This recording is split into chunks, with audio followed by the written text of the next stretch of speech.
actual case. The chief engineer informs the superintendent that the automatic main has stopped and the actuator is not operating. The actuator was dismantled and overhauled.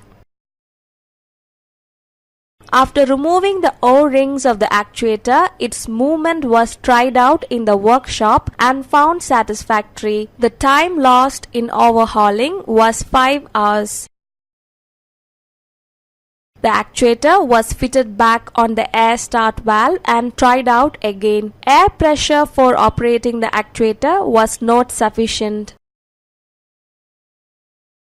Fault was traced to pneumatic valves number 27 and 28 in maneuvering system.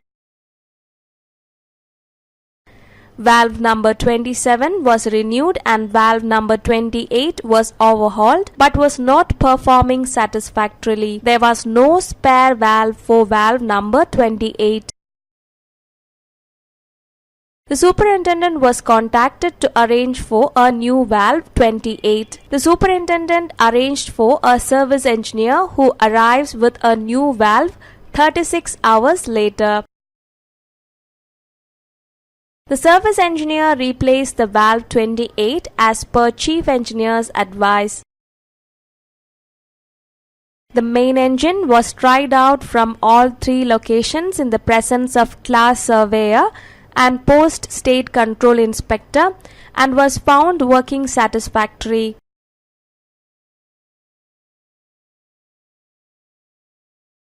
The vessel then proceeds on its outbound voyage.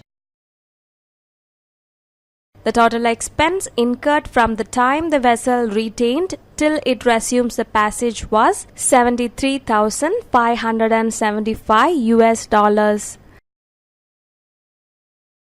The root cause of the problem was later diagnosed as absence of control air dehydrator, which resulted in impurities being carried into the pneumatic system.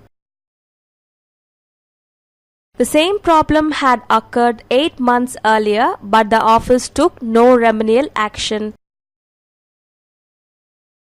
Preventive measure. Good practice while troubleshooting will help in identifying and solving the problem.